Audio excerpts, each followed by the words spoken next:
So this game stars Michael Rosenbaum as the lead singer of My Chemical Romance, and Jürgen Prochnow as Cliff from Cheers. All the things that could have been. Greetings, people of Earth! Welcome to Games That Time Forgot. It's October here.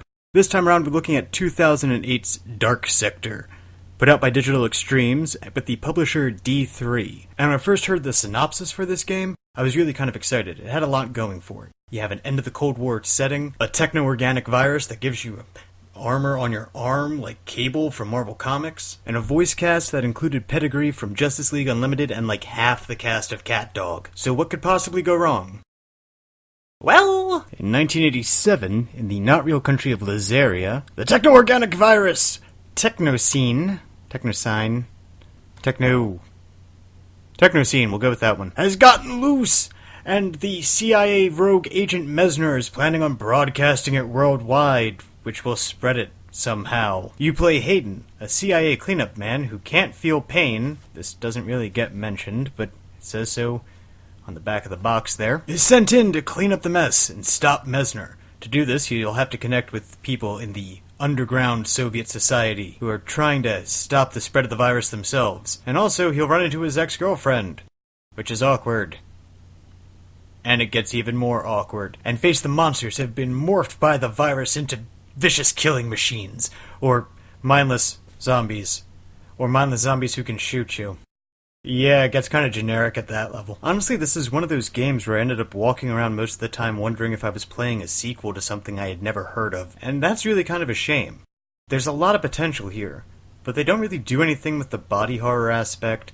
They don't do anything with the Cold War setting besides making all the bad guys Soviet, or Soviet zombies, or CIA defectors to the Soviet Union. All that being said, the images are still striking enough to leave an impression on you that things have gone to hell fast in this area. It makes you intrigued and want to find out more about what happened.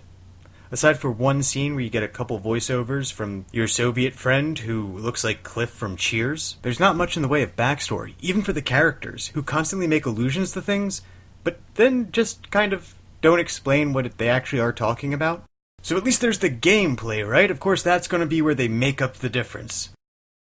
Well, here's the thing. They introduced the weapon of the glaive once you get injected with the virus and you get the legally distinct from Marvel's Cable arm attached, which is kind of handy, and it makes sense that you can't do blind fire with it since a lot of it depends on where you're throwing this thing. So they give you guns anyway. You can have a sidearm and you can have a machine gun type deal. And that's where things go to crap again, because the aiming is extremely touchy, in that it feels like you're playing drunk. In fact, when you throw in the glaive, it feels like you're playing drunk. And with the cover-based shooter aspect of this, it feels like you're playing Gears of War drunk, which never ends well for anyone. All that said, though, I did like using the glaive. Even though I never really got the hang of it, it was still neat, and it was something different. So I approve of that. As we've all learned, gameplay can make up for a cruddy storyline if you're willing to let it.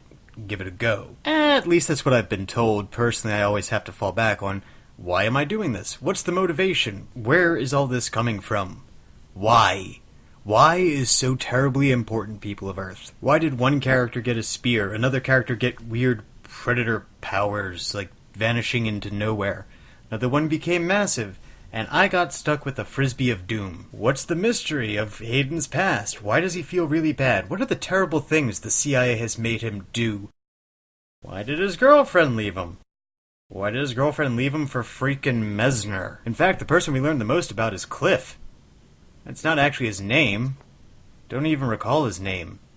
Which is a shame, since he was the only person they actually made interesting in the entire game. Even when they gave me the suit of armor that looks like it was inspired by Neon Genesis Evangelion, my bigger response was, meh. I did not want this game to be a meh.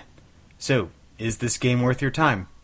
Meh. It's not a waste of 5 hours. But your better bet would be, if you have a PS4 or an Xbox One, is to go download Warframe, the game that these guys did afterwards. This is supposedly like a test run for that game. So, can't hate on it too much. That and Warframe is free.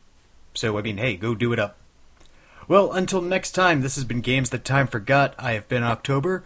Be sure to click around the channel, check out the Let Us Plays, check out the Dashing Throughs, check out my old videos. See which ones you agree with, see which ones you disagree with. And until next time, I still don't have a catchphrase. Anticipation. Later, people of Earth.